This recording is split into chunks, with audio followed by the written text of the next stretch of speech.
Kingdom Hearts is a game that has stood the test of time for over 2 decades now, and is truly a game that helps define the era of gaming that it came from.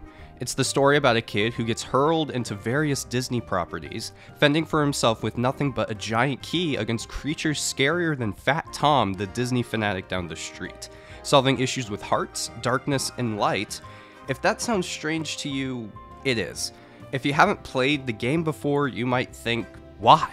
What's the point of all this? What makes this game so special that it has stood the test of time when so many others have fallen behind so easily? Well, it's not a clear answer, but we should probably start with how we see the game and what makes up this game. We need to know how we are seeing the world of the game, and easily enough, we have the perfect person for the job.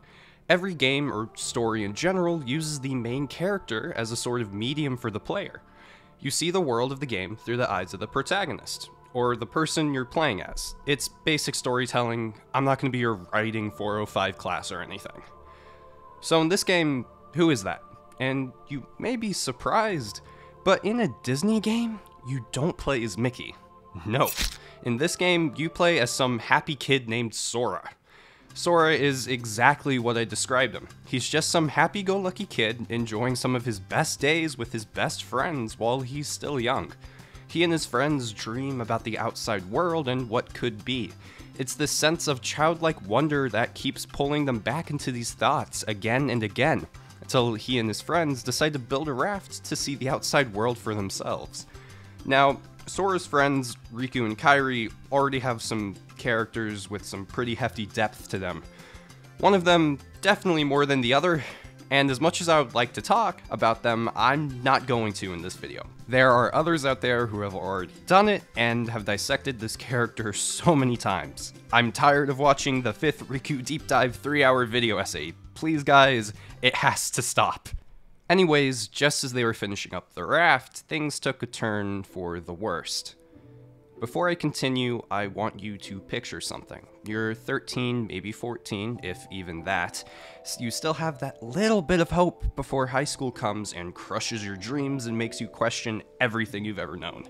Suddenly, in a blink of an eye, everything you knew, everyone you knew, your friends, your family, this entire planet just disappeared. How would you react? How would you feel? This is exactly what happens to Sora, getting pulled away from everyone, everything, and being thrown into an environment completely unknown. At first he's ecstatic, elated, overjoyed. His dream is coming true. He isn't bothered because he doesn't know what happened. All he knows is there was a storm and now he's in a new world. And he feels that way until he wonders, where did everybody go? Where are my friends? And he begins to worry and get upset, but the people around him tell him to bottle it, push it down, and smile. No frowny faces, no feeling sad. You've got a job to do, so do it. This game is exposing these ideas about masking your feelings and handling existential crises at such a young target audience. And that was all just in the tutorial of the game. There is so much more that this game unpacks, and this is all being told to a child sitting in front of a TV whose only worry is about their apple juice. So what else does this game talk about? Wait, I have a feeling I just made a big mistake. Darkness. Darkness, darkness, darkness! Light! You're stupid! Kairi's inside me? Yeah, this game has a little bit of cringe. But I feel like the commentary, although somewhat cheesy, is altogether really endearing. This game talks about hearts, darkness, and light.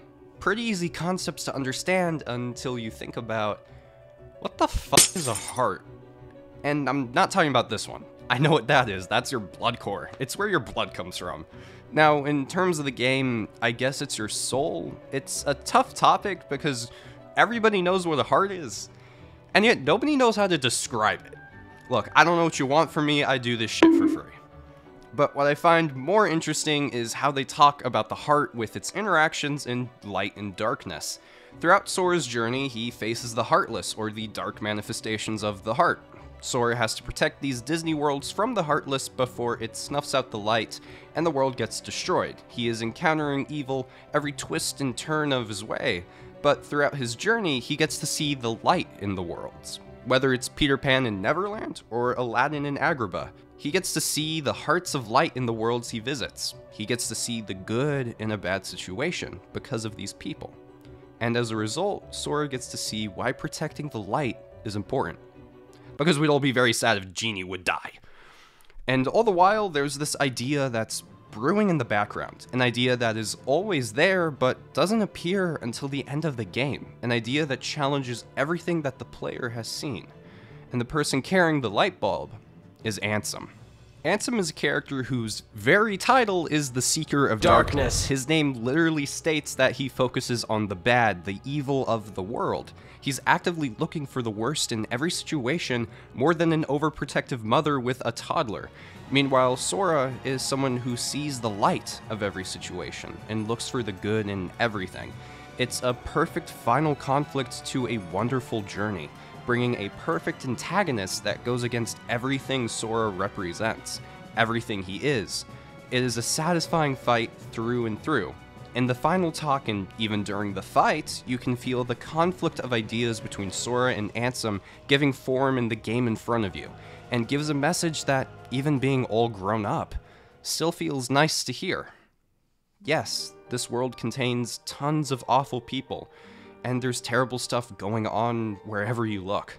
Nowhere is fully safe. However, there's just as much good happening in the world as there is bad, if not more. And the same can be said about the people who live in it. People suck. They're greedy, arrogant, and selfish, but they're also kind, giving, and selfless. As we grow old, we find ourselves becoming more cynical to the world, and towards what we once knew. We find it harder to feel optimistic, cheerful, or feel joy at all. We learn the more we live, and find the days feeling harder as time moves along. This game stands as a small reminder for anyone of any age, by using the characters of nostalgic Disney to make the message of the game timeless for anyone to experience. That no matter how hard things get, no matter how much evil you see, you have a choice to see the good in the world, to see the good in every little thing, and every person around you. And for that reason, that's the point of Kingdom Hearts. At least for the first game. Now, if you see here,